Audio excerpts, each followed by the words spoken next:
പഞ്ചാബിലെ ജലന്ധറിലെ കോൺഗ്രസ് സ്ഥാനാർത്ഥിയും മുൻ മുഖ്യമന്ത്രിയുമായ ചരൺജിത് സിംഗ് ചന്നി കഴിഞ്ഞ ദിവസം വാർത്താസമ്മേളനം നടത്തി പറഞ്ഞത് ഇന്ത്യ മുന്നണി അധികാരത്തിലേക്ക് എത്തിയാൽ ഞങ്ങൾ വാഗ ബോർഡർ തുറന്നു കൊടുക്കും, അതുവഴി പാകിസ്ഥാനിലെ രോഗികൾക്കൊക്കെ ഇന്ത്യയിലേക്ക് വരാമെന്നാണ്. ഇതിനെ നരേന്ദ്രമോദി, അതായത് പ്രധാനമന്ത്രി, വിമർശിച്ചിട്ടുണ്ട്. ഈ ഇന്ത്യൻ സഖ്യം എന്ന് വെച്ചാൽ പാകിസ്ഥാനെ കൂടെ ചേർത്തിട്ട് പറയുകയാണ്, ഇന്ത്യയുടെ സുരക്ഷിതത്വത്തിന് അല്ലെങ്കിൽ ഇന്ത്യ സുരക്ഷയ്ക്ക് ഭീഷണിയാണെന്നും പറയുന്നു. എന്താണ് ഈ കാര്യങ്ങളുടെ ഒരു ആന്തരികമായ നിലപാട്? പഞ്ചാബിൽ ജലന്ധർ അടക്കമുള്ള സീറ്റിൽ കഴിഞ്ഞ ദിവസമായിരുന്നു പോളിംഗ് കഴിഞ്ഞ ഉടനെ വൈകുന്നേരം മുൻ മുഖ്യമന്ത്രി ചരൺജിത് ചന്നി പത്രസമ്മേളനത്തിലാണ് ഈ അഭിപ്രായം പറഞ്ഞത്. അപ്പോൾ അദ്ദേഹം ഒരു അൺലൈക്ലി കണ്ടീഷനിൽ സംഭവിച്ചാൽ ഇങ്ങനെ ചെയ്യും എന്നുള്ള ലെവലിലാണ് സംസാരിച്ചത്. ഈ അവരധികാരത്തിൽ വരികയാണെങ്കിൽ, ഇന്ത്യ മുന്നണി അധികാരത്തിൽ വരികയാണെങ്കിൽ, അത് പല കാര്യങ്ങൾ ചെയ്യുന്ന കൂട്ടത്തിൽ വാഗ ബോർഡറും തുറന്നു കൊടുക്കും. അതുവഴി ഇന്ത്യയും പാകിസ്ഥാനും തമ്മിലുള്ള ഗതാഗതം പുനഃസ്ഥാപിക്കും എന്നാണ്. ലാഹോറിലേക്ക് പണ്ട് ഡൽഹിയിൽ നിന്ന് ബസ് ഗതാഗതം ഉണ്ടായിരുന്നു. അത് AB വാജ്പേയിയുടെ കാലത്താണ്. അപ്പോൾ അത് പിന്നീട് രണ്ട് രാജ്യവും തമ്മിലുള്ള ബന്ധം വഷളായപ്പോൾ അടച്ചു. ഇപ്പോൾ വാഗ ബോർഡറിൽ വഴിയുള്ള പാകിസ്ഥാനിലേക്കും അവിടുന്ന് ഇങ്ങോട്ടുള്ള ജനപ്രവാഹം തടഞ്ഞിരിക്കുകയാണ്. അപ്പോൾ ഇത് തുറന്നു കൊടുക്കുമെന്നാണ് മുൻ പഞ്ചാബ് മുഖ്യമന്ത്രിയും കോൺഗ്രസ് നേതാവുമായ ചന്നിയുടെ അഭിപ്രായം. അദ്ദേഹം അത് വെട്ടിത്തുറന്നു പറഞ്ഞു. കൂടാതെ വേറെ കാര്യങ്ങളും പറയുന്നുണ്ട്. അദ്ദേഹം പറയുന്നു, കാശ്മീരിൽ കഴിഞ്ഞ 2019 ആഗസ്റ്റിൽ എടുത്തു കളഞ്ഞ 370 വകുപ്പ് പുനഃസ്ഥാപിക്കുമെന്നും അദ്ദേഹം പറയുന്നു. ഇങ്ങനെ ഒരു തരത്തിൽ എന്താണ് ഇതുകൊണ്ടൊക്കെ ചെയ്ത ഉദ്ദേശ്യം, ഇതിൻ്റെ സൽഫലം എന്താണെന്നൊന്നും അറിയാതെ BJP ഗവൺമെൻറ്റിനോടുമുള്ള വിരോധം മൂലം ജനങ്ങൾക്ക് ഉപകാരപ്പെട്ട നിയമങ്ങൾ പോലും മാറ്റും എന്ന് മാത്രമല്ല, ഇനി പാകിസ്ഥാനുമായിട്ട് ഇന്ത്യ ഇപ്പോൾ എടുത്തിരിക്കുന്ന നിലപാട് പ്രധാനമന്ത്രി നേരത്തെ പറഞ്ഞതാണ്, ഭീകരപ്രവർത്തനവും പിന്നെ സമാധാന ചർച്ചയും കൂടെ ഒന്നിച്ചു പോകില്ല. ടെറർ ആൻഡ് ടോക്ക് ഒന്നിച്ച് നടക്കത്തില്ല. ഒന്നിൽ ടെറർ നിർത്തിയിട്ട് ടോക്ക്, ഇല്ലെങ്കിൽ നോ ടോക്ക്. ഇതാണ് ഇന്ത്യയുടെ നിലപാട്. അത് പ്രധാനമന്ത്രി സുവ്യക്തമായി നേരത്തെ തന്നെ വെളിപ്പെടുത്തിയിട്ടുള്ളതാണ്. എന്നിരിക്കെ പാകിസ്ഥാനുമായിട്ട് ഈ കോൺഗ്രസ് കോൺഗ്രസ് നേതാക്കൾക്ക് അടുത്ത കാലത്തായിട്ടുള്ളൊരു പ്രണയം, കുറച്ച് ബന്ധം കൂടി വരികയാണ്. ഇപ്പോൾ പാകിസ്ഥാനിലെ ഒരു ക്രിക്കറ്റർ പ്രധാനമന്ത്രിയായിരുന്ന ഇമ്രാൻഖാൻ്റെ മന്ത്രിസഭയിലെ ഒരു അംഗം പറഞ്ഞല്ലോ, ചൗധരി. അദ്ദേഹം പറഞ്ഞത് രാഹുൽ ഗാന്ധി ഇന്ത്യൻ പ്രധാനമന്ത്രി ആവണമെന്നാണ്. പാകിസ്ഥാനിലെ ഒരു രാഷ്ട്രീയ നേതാവിൻ്റെ ആവശ്യം ഇന്ത്യയിൽ കോൺഗ്രസിൻ്റെ നേതൃത്വത്തിലുള്ള ഗവൺമെൻറ് വരണം. അതേപോലെ തന്നെ ഇന്നലെ കെജ്രിവാൾ വോട്ട് ചെയ്യാൻ പോയതിൻ്റെ ഒരു പടമൊക്കെ വന്നു കഴിഞ്ഞപ്പോൾ കുടുംബത്തോടൊപ്പം നിൽക്കുന്ന പടത്തിനോടൊപ്പം പറഞ്ഞ് എല്ലാ ആശംസകളും നേരുന്നു എന്നൊക്കെ പറഞ്ഞിട്ട് കെജ്രിവാളിനെ അഭിനന്ദിക്കുന്നു. അപ്പോൾ ഈ കോൺഗ്രസും കെജ്രിവാളും ഇവരുടെ പാർട്ടി എല്ലാം ഈ പറയുന്ന പാകിസ്ഥാനുമായിട്ടൊരു ബന്ധം അല്ലേ? അതെ, പാകിസ്ഥാനിൽ ഇന്ന് നേരത്തെ നമുക്ക് ഉണ്ടായിട്ടുള്ള പല ഭീഷണികൾക്കും അടിസ്ഥാനം അതിനു വേണ്ടുന്ന ഒത്താശ ചെയ്തവർ കൂടിയാണോ? ഇവരുടെ ദേശീയ വിരുദ്ധ സ്വഭാവം ഭംഗ്യന്തരേണ അവരറിയാതെ തന്നെ ചെറുതായിട്ട് പുറത്തു വരികയാണ്. പിന്നെ വേറൊരു കോൺഗ്രസ് നേതാവല്ലേ പറഞ്ഞത്, നമുക്ക് പാകിസ്ഥാനെ ഭയന്ന് കഴിയണം, അവർക്ക് അനുഭവം ഉണ്ടെന്ന് പറഞ്ഞ ആൾ ചെറിയ ആളൊന്നുമല്ല. കോൺഗ്രസിൻ്റെ ബുദ്ധിജീവിയായിട്ട് ഭാവിക്കുന്ന ആളാണ് മണിശങ്കർ അയ്യർ. അപ്പം മണിശങ്കർ അയ്യറുടെ അഭിപ്രായമാണ് പാകിസ്ഥാനെ നമ്മൾ അനുസരിച്ച് ഭയഭക്തി ബഹുമാനത്തോടെ ഇവിടെ കഴിഞ്ഞോണം. നമുക്കറിയാം പാകിസ്ഥാനിലെ ഇന്നത്തെ സ്ഥിതി എന്താണെന്ന്. ആകെ തകർന്ന് തരിപ്പണമായിരിക്കും. സാമ്പത്തികമായി കുത്തുവള എടുത്തിരിക്കുകയാണ്. അതിനേക്കാൾ കുത്തുവള എടുത്ത ഒരു പ്രദേശം ഇപ്പോൾ കേരളമാണ്. അപ്പോൾ ആ നില കേരളത്തിനേക്കാൾ പരിതാപകരമാണ് ഇപ്പോൾ പാകിസ്ഥാനിലെ സ്ഥിതി. ഇപ്പോൾ പാകിസ്ഥാനിലെ വരുമാനം ആകെ പഞ്ചാബിനും സിന്ധിനും കൂടെ വീതിച്ചു കഴിഞ്ഞാൽ പിന്നെ ഒന്നുമില്ല. അവർ കുറച്ചൊരു സമ്മർദ്ദ തന്ത്രം കാണിക്കുന്നവരാണ്. ബാക്കി പൈസ മുഴുവൻ മിലിറ്ററി അടിച്ചുകൊണ്ട് പോവുകയാണ്. അവിടുത്തെ ആർമിയുടെയും അവിടുത്തെ സേനാ വിഭാഗത്തിൻ്റെ കയ്യിലാണ് ബാക്കി ഫണ്ട് മുഴുവൻ. ജനങ്ങൾക്ക് റേഷൻ ഇല്ല, അവശ്യ സാധനങ്ങൾ വാങ്ങാൻ പണമില്ല, കഷ്ടപ്പെടുകയാണ്. ശമ്പളം പോലും കൊടുക്കുന്നില്ല പാകിസ്ഥാനിലെ എംപ്ലോയീസിന്. ആ എല്ലാ ശമ്പളം കിട്ടുന്നത് പട്ടാളക്കാർക്ക് മാത്രമേ ഉള്ളൂ. അപ്പോൾ അങ്ങനെ ഉള്ള ഒരു രാജ്യത്തെ ബോർഡർ തുറന്നു കൊടുത്താൽ, ഇന്ത്യൻ അതിർത്തി തുറന്നു കൊടുത്താൽ അവർക്ക് ആരോഗ്യ ചികിത്സയുടെ പേരിലേക്ക് ഇന്ത്യയിൽ വരാം, നിർബാധം സഞ്ചരിക്കാനുള്ള അവസരം കൊടുക്കുമെന്നാണ് പഞ്ചാബിലെ മുൻ മുഖ്യമന്ത്രി പറഞ്ഞിരിക്കുന്നത്. അത് പോളിംഗ് കഴിഞ്ഞതിന് ശേഷമാണ് അദ്ദേഹം പറഞ്ഞത്. പോളിങ്ങിൻ്റെ തലേന്ന് പറയാനുള്ള ധൈര്യം അദ്ദേഹത്തിനില്ല. അദ്ദേഹം പോളിംഗ് കഴിഞ്ഞിട്ട് ശേഷമാണ് പോളിംഗ് വിശേഷങ്ങളൊക്കെ മാധ്യമപ്രവർത്തകരുമായിട്ട് ഷെയർ ചെയ്യാനായിട്ട് അദ്ദേഹം നടത്തിയ പത്രസമ്മേളനത്തിനാണ് ഈ അഭിപ്രായങ്ങളൊക്കെ വന്നത്. അപ്പോൾ അവർ ഇന്ത്യ ബ്ലോക്ക് അധികാരത്തിൽ വരുമെന്നൊന്നും അദ്ദേഹത്തിന് പ്രതീക്ഷയില്ല.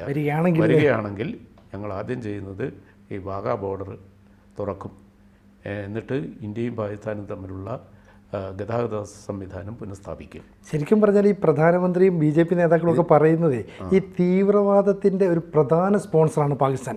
അവരുമായി ഈ കോൺഗ്രസ് നേതാക്കൾക്കുള്ള ഒരു സൗഹൃദം, അതിനെ നമ്മൾ ബോംബെയിലെ അറ്റാക്ക്, ബോംബെ ആക്രമണം നടന്നു, അവിടെ നൂറുകണക്കിന് ആളുകളെ കൊന്നു. അപ്പോൾ അതിൽ 10 ഭീകരന്മാർ വന്നതിൽ ഒരാളിനെ മാത്രമേ നമുക്ക് ജീവനോടെ പിടിക്കാൻ പറ്റൂ. അപ്പോൾ ആ സംഭവം അന്ന് നടക്കുമ്പോൾ ഡോക്ടർ മൻമോഹൻ സിംഗ് ആണ് ഇന്ത്യൻ പ്രധാനമന്ത്രി, UPA ഗവൺമെൻറ്റാണ്. UPA ഗവൺമെൻറ് ആ സംഭവത്തിൽ ഒന്നും പ്രതികരിച്ചില്ല, ദീർഘനിശബ്ദത പാലിച്ചു. താജ് ഹോട്ടലടക്കം ഒബ്രോയ് ഹോട്ടലിലൊക്കെ ആക്രമണവും വെടിവെപ്പും നടത്തി എത്രയോ നിരപരാധികൾ, വിദേശികളടക്കം കൊല്ലപ്പെട്ടു. അപ്പോൾ ആ സംഭവത്തെ പറ്റി ഒരു പ്രത്യാക്രമണത്തെ പറ്റിയോ ഒരു താക്കീത് പോലും പാകിസ്ഥാന് കൊടുക്കാൻ ഇന്ത്യൻ ഭരണാധികാരികൾ, അന്നത്തെ ഭരണാധികാരികൾ മടി കാണിച്ചു. അതായത് UPA സർക്കാർ അല്ലേ? UPA സർക്കാർ. മൻമോഹൻ സിംഗ് വെറും രോധനം, ഒരു കൂട്ടക്കരച്ചിലിൻ്റെ മരണവീടായി ഇന്ത്യ മാറി. 3 ദിവസത്തെ പേടിപ്പെടുത്തുന്ന രംഗങ്ങൾ എല്ലാം ടെലിവിഷനിലൂടെ എല്ലാം നമ്മൾ കണ്ടതല്ലേ.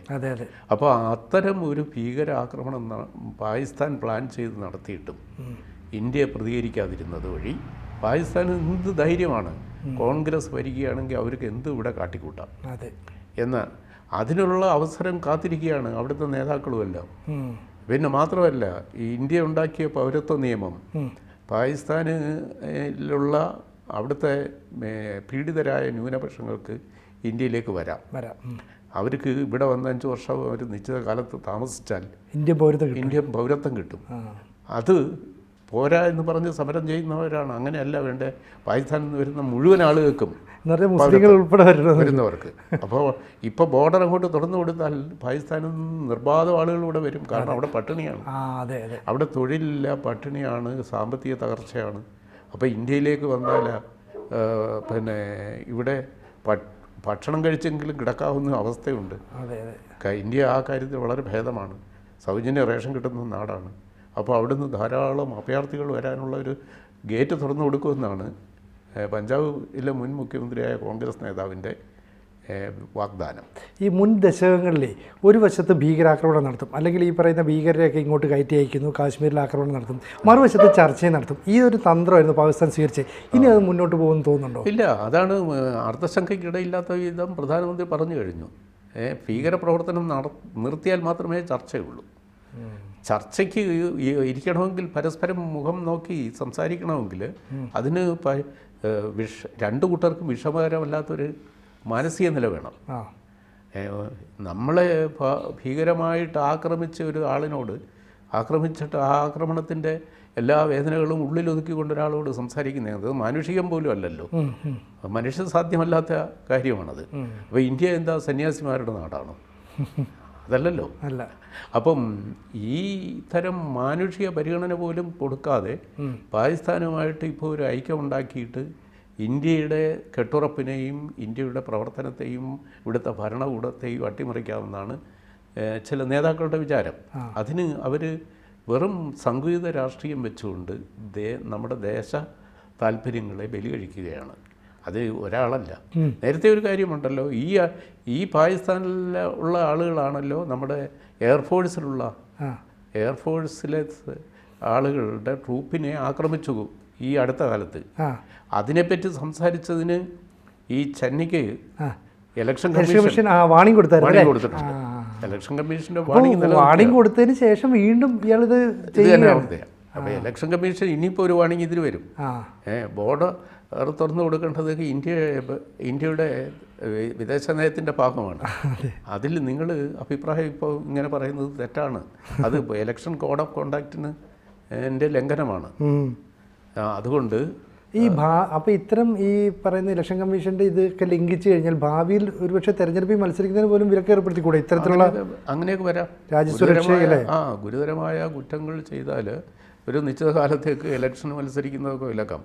അപ്പോൾ ഒരു മുഖ്യമന്ത്രി ആയിരുന്ന ഒരാൾ കോൺഗ്രസിൻ്റെ നേതാവെന്ന നിലയിൽ സംസാരിക്കുമ്പോൾ അദ്ദേഹത്തിന് ദേശ താല്പര്യങ്ങളെക്കുറിച്ച് ഒക്കെ ഒരു സാമാന്യ ബോധം ഉണ്ടായിരിക്കുന്നത് നല്ലതാണ്. അപ്പോൾ ദേശീയ തലത്തിൽ ഈ സർക്കാർ രൂപീകരിക്കപ്പെട്ടാൽ, അതായത് ഇന്ത്യ മുന്നണി രൂപീകരിക്കപ്പെട്ടാൽ ഇനി പാകിസ്ഥാനിൽ നിന്ന് ഒരുപാട് സൗഹൃദ സന്ദേശങ്ങളൊക്കെ വരും. അപ്പോൾ ഇവിടുന്ന് കുറച്ച് റോസാപ്പൂക്കളൊക്കെ അങ്ങോട്ടേക്ക് അയക്കും, തിരിച്ച് അവർ ബോംബ് കയറ്റി അയക്കും. ഇതാണ് പ്രധാനമന്ത്രി പറഞ്ഞത്. പ്രധാനമന്ത്രി അത് പരിഹസിച്ചിട്ടുണ്ട്. നമ്മൾ സമാധാനത്തിൻ്റെ ഒലിവ് ചില്ല അങ്ങോട്ട് കാണിച്ചാൽ അവർ ആറ്റം ബോംബ് എടുത്ത് നമ്മളൊക്കെ നേരെ കാട്ടും. ഇത്തരം പരിഹാസം ഇതൊക്കെ ഈ കോൺഗ്രസ് നേതാക്കൾ ഏത് ലോകത്താണ് ജീവിക്കുന്നത്? അവരുടെ ബോധനിലവാരം ഇപ്പോൾ എങ്ങനെയാണ്? ഈ മണിശങ്കർ അയ്യറൊക്കെ ഒരു ബുദ്ധിജീവിയാണെന്ന് വിചാരിച്ച് ഇരിക്കുന്ന ഒരുപാട് ആളുകളുണ്ട്. പക്ഷേ ഇവരുടെ കപടതയൊക്കെ ഇപ്പോഴാണ് പുറത്തേക്ക് വരുന്നത്. അവർ അധികാരത്തിൽ നിന്ന് 10 കൊല്ലം മാറി നിന്നതിനെ തുടർന്ന് അവർക്ക് സാമാന്യ ബോധം പോലും കൈവിട്ടു പോകുന്നു. അല്ലെങ്കിൽ ആർട്ടിക്കിൾ 370 പിൻവലിക്കണമെന്നൊക്കെ പറയുന്നത് പാകിസ്ഥാൻ ആരാ? അതെ, അല്ല അപ്പം അത് മുഖ്യമന്ത്രി പ്രഖ്യാപിക്കുകയാണ് അവരുടെ നയമെന്നല്ലേ. അത് രാഹുൽ ഗാന്ധി പറഞ്ഞിട്ടുണ്ട്. രാഹുൽ ഗാന്ധിയും പറഞ്ഞിരുന്നു ആർട്ടിക്കിൾ 370 പിൻവലിക്കും അവർ അധികാരത്തിൽ വന്നാൽ. ഇതിൻ്റെ പ്രധാന കാരണം ഈ പാകിസ്ഥാനിലെ മാധ്യമങ്ങൾ അവർ ഭയങ്കരമായിട്ട് ഈ രാഹുലിനെയും കോൺഗ്രസിനെയും സപ്പോർട്ട് ചെയ്തുകൊണ്ടിരിക്കുക. അവരുടെ ആവശ്യം ഇനി നരേന്ദ്രമോദി ഒരിക്കൽ കൂടി പ്രധാനമന്ത്രി പദത്തിലേക്ക് എത്തരുത്. ഇന്ത്യ ഒരിക്കലും സ്റ്റേബിൾ ഗവൺമെൻറ് ഉണ്ടാകാനോ ഇവിടുത്തെ ഡെമോക്രസി അർത്ഥവത്തായി നിലനിൽക്കുകയും ഇന്ത്യക്ക് സാമൂഹികവുമായ വളർച്ച ഉണ്ടാകുകയും ചെയ്യുന്നത് കണ്ടുകൂടാത്ത ആദ്യത്തെ രാജ്യം പാകിസ്ഥാനാണല്ലോ. കാരണം ഇന്ത്യയെ നമ്മളെ സംബന്ധിച്ചിടത്തോളം ശത്രുരാജ്യം അധികം ഇല്ല. നമ്മളൊരു ശത്രുരാജ്യം എന്നെങ്കിൽ ഏതെങ്കിലും ഒരു രാജ്യത്തെക്കുറിച്ച് പറയുന്നെങ്കിൽ അത് പാകിസ്ഥാനെ കുറിച്ച്. തീവ്രവാദത്തിൻ്റെ മെയിൻ സ്പോൺസർ. അതെ, ഇന്ത്യക്കെതിരായിട്ടുള്ള സംഘടിത തീവ്രവാദത്തിൻ്റെ ജന്മഭൂമി അതാണ്, ഇല്ലേ? അതെ. അപ്പോൾ ആ സ്ഥലത്ത് ഉള്ള നേതാക്കളും അവിടുത്തെ ഗവൺമെൻറ്റും ഇന്ത്യയിൽ ഒരു അൺസ്റ്റേബിൾ ഗവൺമെൻറ്റിനെ കൊണ്ടുവരാൻ ഉള്ള ഒത്താശകളൊക്കെ ചെയ്യും. അതിനനുസരിച്ച സംസാരം അവരിൽ നിന്ന് വരും. അതാണ് ഇത് കാണുന്നത്. എന്തായാലും ഈ ചന്നിയുടെ പ്രസ്താവന വരും ദിവസങ്ങളിൽ കൂടുതൽ ചർച്ചാ വിഷയമാവുന്ന ഒരു സംശയമില്ല. അല്ല, ചെന്നൈത്ത് ഇലക്ഷൻ കമ്മീഷൻ വീണ്ടും താക്കീത് ചെയ്യും. കാരണം ഇനിയുണ്ടല്ലോ. അതെ, 46 മണ്ഡലങ്ങളിൽ പോളിംഗ് ഇനിയും കിടക്കണം. അപ്പോൾ ഇനി ജൂൺ 1-ാം തീയതി ഒരു ഘട്ടവും കൂടെ ഒരു ഫേസും കൂടെ ഇരിക്കുന്നുണ്ട്. ഇനി ഇത് സംബന്ധിച്ചുള്ള തുടർ നടപടികളൊക്കെ ഉണ്ടായേക്കാം. നമുക്ക് കാത്തിരുന്ന് കാണാം. ശരി. കൂടുതൽ വാർത്തകളും വിശേഷങ്ങളും നിങ്ങളിലേക്ക് എത്താൻ ABC മലയാളം സബ്സ്ക്രൈബ് ചെയ്യുക, ബെൽ ബട്ടണും അമർത്തുക.